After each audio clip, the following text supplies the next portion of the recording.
Okay, I want to like do this quickly before my Panera gets here. I dedicated my life to your mandate. So I watched the music video the second it came out because it didn't occur to me that I should like film myself.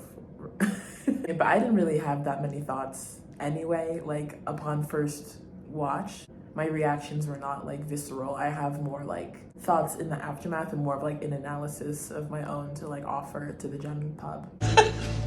I have to laugh. Also, I got a comment on my last video explaining more of the context around why Renee Rapp left the show. I really appreciated that comment.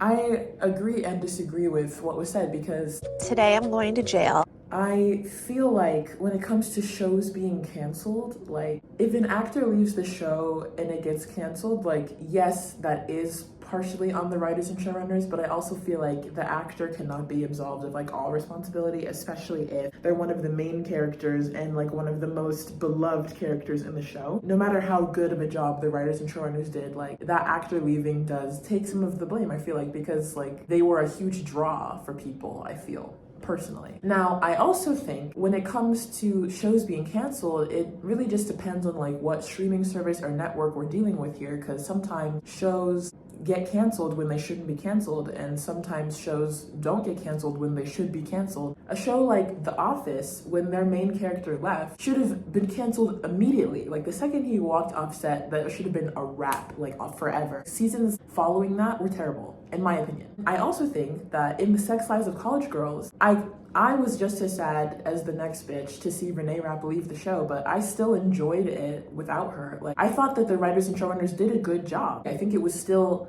very entertaining. I loved Gracie Lawrence. I've loved her since her like diva-licious moment where she's saying "What You Want" on Jimmy Fallon and got a standing ovation. Tell me what you know! Super excited she's nominated for a Tony. Pissed Lizzie McAlpine is not also nominated for a Tony.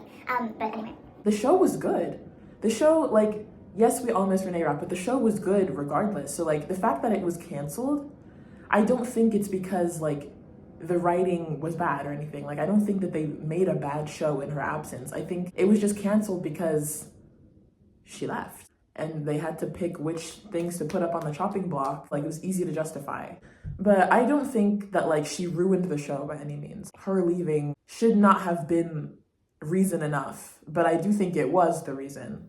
And I also think, especially now knowing what I know, if the workplace was a bad environment for her, then like I'm elated she left the show. I didn't even realize that was going on. So like I'm glad that like she did what she needed to do and like took a step back from things that were like not productive for her and is now doing what she wants to be doing, which is making pop music. She announced her album yesterday. I'm really excited for it. Bite Me. When I first heard the lyric, like, took my sex life with me, now that show ain't fucking, like, I was like a little gag. Like, obviously I'm not like, Oh my gosh, like I'm not a fan of Renee Rapp anymore. Like unsubscribe. no, like, I thought it was perhaps a little unnecessary upon first listen. But also, like, now knowing what I know, like, I think it's really, like, emboldening of her and, like, cool that she, like, took ownership of the situation in that way. It's just a perspective thing. It's a new day. I'm a new woman. I also, like, didn't eat that much food yesterday, so I was, like, kind of cranky. Like, I'm about to eat a big, fat Panera sandwich later. Like, I'm a new woman now, so it's... The music video, I already watched it, so I'm not gonna, like, react to it now, but my, like, brief thoughts and analysis are that it was cool. I really liked what they did with it. I like how we're seeing more like perspective switch in music videos these days, like specifically Denial is a River, Doechii. Great perspective switch. That music video was brilliant. I loved it. Where's her Oscar? I guess my interpretation of what was like being shown through the video was like she was out with friends and the angle at which we're like viewing is kind of like shaky. She looks like she's about to go get like crunk and then she falls on the floor and then we perspective switch and she's in like a room with like a bed and like the camera work is much different. The lighting is different. Everything is different. Her outward appearance is different. There's a pillow fight happening.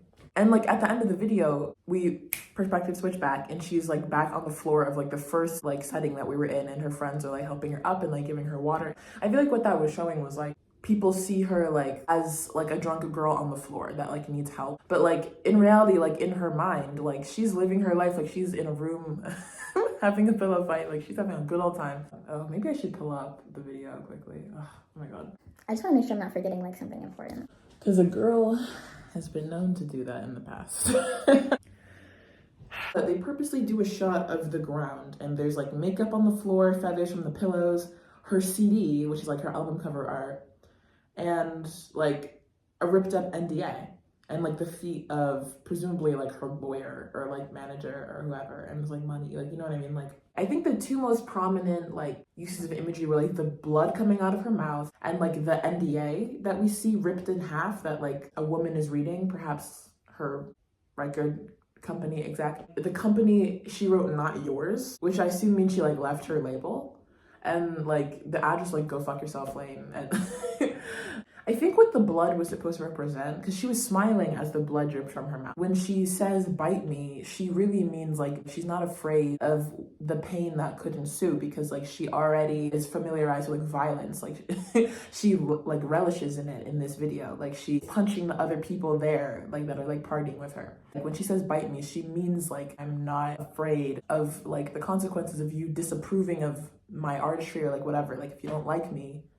bite me. Like, she's come out of the fight with blood dripping from her mouth and a smile on her face, because at this point she doesn't give a shit. The NDA I find very interesting. I feel like the use of the NDA in like the promotion of the album and in this video, like being prominently featured in that shot, I feel like are alluding to her previous dealings like with her TV show and her label and everything.